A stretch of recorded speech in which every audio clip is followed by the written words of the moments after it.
आती हैं और जब हारते हैं तो फिर सारा ब्लेम कैप्टन पे आता है।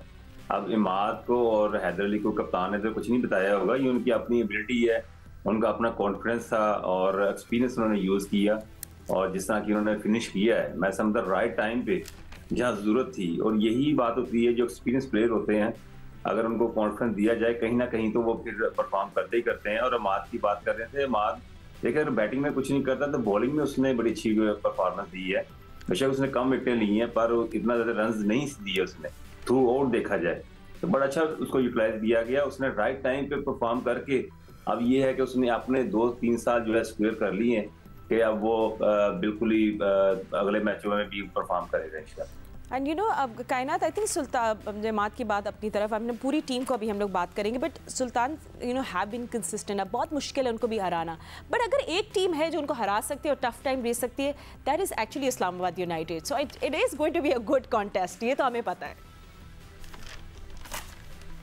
It is going to be a very exciting contest, I would say, क्योंकि मुल्तान तो थ्रू आउट फॉर्म में रही है, लेकिन जो ये टीम जो क्लिक करती है ना बिल्कुल एंड वाले टाइम में, वो ज़रा ज़्यादा डेंजरस हो जाती है। ऑन पेपर इस्लामाबाद यूनाइटेड वैसे ही बहुत अच्छी थी और अब जिस तरीके से एक एक प्लेयर परफॉर्म कर रहा है, उन्होंने जो शफलिंग की है थोड़ी सी, और उनका की पॉइंट ये डेफिनेटली रहेगा कि इमाद भी फॉर्म में आ गए हैं। हम पहले दिन से बात कर रहे थे कि इमाद का परफॉर्म करना ज़रूरी है, इस टीम के लिए ज़रूरी है, क्योंकि वो सीनियर प्लेयर हैं और उसके अलावा बहुत बड़े एसेट हैं टीम के लिए। तो अब जो उनकी पोजीशन है, चाहे वो बैटिंग में हो, वो जो बॉलिंग में अटैक कर रहे हैं, सबसे इम्पोर्टेंट वो इस्लामाबाद के लिए रहेगा कि वो अटैक में जो उनको विकेट्स निकाल के दे देंगे और कम रन पे इकोनॉमिकल बॉलिंग करके जो वो स्टार्ट देंगे, that is going to be great. अगर वो ऊपर से 2 अच्छी विकेट्स भी निकाल लेते हैं, पूरा मैच इस्लामाबाद के हाथ में आ जाएगा। बिल्कुल आप सही कह रही हैं। एंड यू नो हम लोग अभी जो जितने भी लोग हमें देख भी सुने, ये अभी हम सिर्फ वार्म अप कर रहे हैं, ठीक है, because we will talk about the team. हम लोग सबके एनालिसिस करेंगे, हम ओपनर्स की बात करेंगे, बॉलर्स की बात करेंगे, इस्लामाबाद यूनाइटेड के ऑलराउंडर्स की भी, and how important toss is.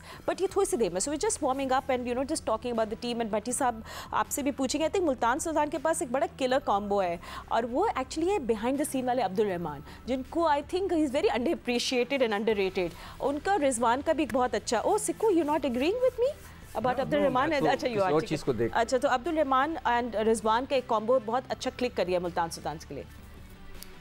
देखिए मेरे ख्याल में कोई भी टीम जो है वो ये टीम गेम है, सिंगल हैंडेडली किसी एक को क्रेडिट देना तो मुश्किल है।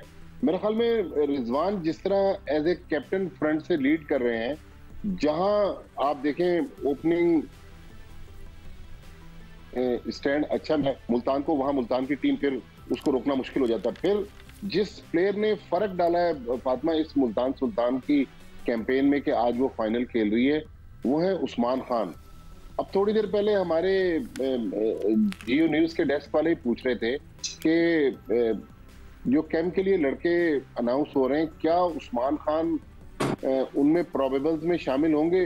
तो मेरा वही सवाल है जो भी सिक्कू भाई कह रहे थे कि इमाद ने तो रिटायरमेंट अनाउंस कर दी, लेकिन उस्मान खान इस वक्त यूई की तरफ से क्वालिफाई कर चुके हैं। मेरा नहीं ख्याल वो पाकिस्तान के कैंप में उनको बुलाया जाएगा। पाकिस्तान के कैंप में उस वक्त बुलाया जाएगा जब वो पाकिस्तान में आए, नेशनल T20 खेले, पता तो चले कि हमारे सीजन में वो किस तरह परफॉर्म करते हैं। PSL की परफॉर्मेंस पर नेशनल टीम में किसी को सिलेक्ट करना ये मेरे ख्याल में मुश्किल है। तो रिजवान और उस्मान खान, इनकी परफॉर्मेंस आज भी मेरे ख्याल में मैटर करेगी। अगर ये परफॉर्म कर गए तो फिर मुल्तान सुल्तान को रोकना मुश्किल होगा। और ऑफ कोर्स जो लेट ज्वाइन किया है जॉनसन चार्ल्स और क्रिस जॉर्डन, उनका भी उनके कैमियोज पे भी क्रेडिट जाता है। Sikku let's us come to bowling.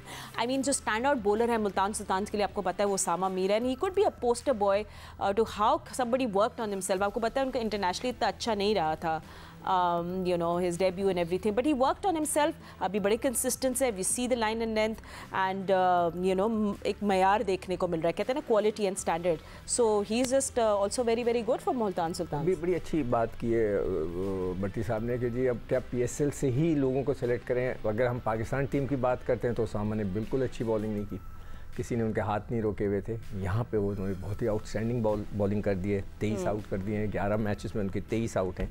मगर उनको जो है दूसरा कोई स्पिनर नहीं है उनके पास। जो इफ्तिखार है, उन्होंने 11 मैचों में एक भी खिलाड़ी आउट नहीं किया और उनको बॉलिंग भी नहीं कराई। पिछले मैच में थोड़ा सा रिजवान ने उनको कराई, मैं हैरान हूँ क्यों नहीं कराया। खुशदिल से उन्होंने शुरू में गेंद की, उन्होंने सिर्फ 2 आउट किए 9 मैचों में, और उनके पास स्पिनर है ही नहीं।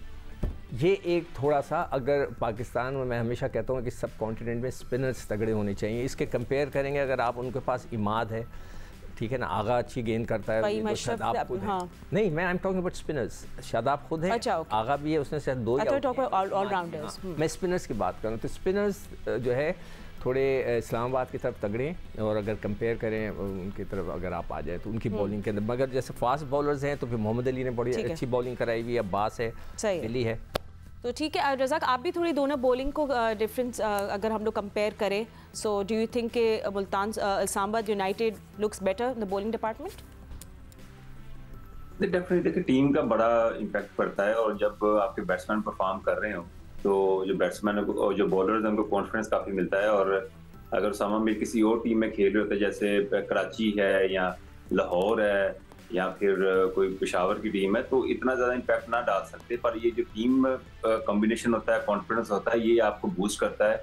हमेशा प्लेयर डेवलप भी ऐसे ही होता है, जब टीमें हारती हैं तो प्लेयर कभी डेवलप नहीं होता। तो यही बात है कि उसामा को ये एज मिला हुआ है कि वो अच्छी टीम के तरफ से खेल रहे हैं, अच्छी मैनेजमेंट है और उसको काफ़ी कॉन्फिडेंस मिलता है, और उन्होंने बड़े अच्छे टोटल सेट किए हैं जिसकी वजह से बॉलर्स को मौका मिला डिफेंड करने का। तो ये बड़ा प्लस पॉइंट होता है किसी भी बॉलर्स के लिए। ठीक है, हम ओपनर्स की भी बात करेंगे। क्या बहुत टॉक हो रही है about changes in Multan Sultan. एक चेंज ये हो गए, ये नहीं हो गए, खुशदिल शाह, तैयब ताहिर के बीच भी बातें हो रही हैं। Will talk about it after a short break. आप देख रहे हैं PSL 9 special presented you by Cadbury Dairy Milk and powered by Cola Next. Stay with us.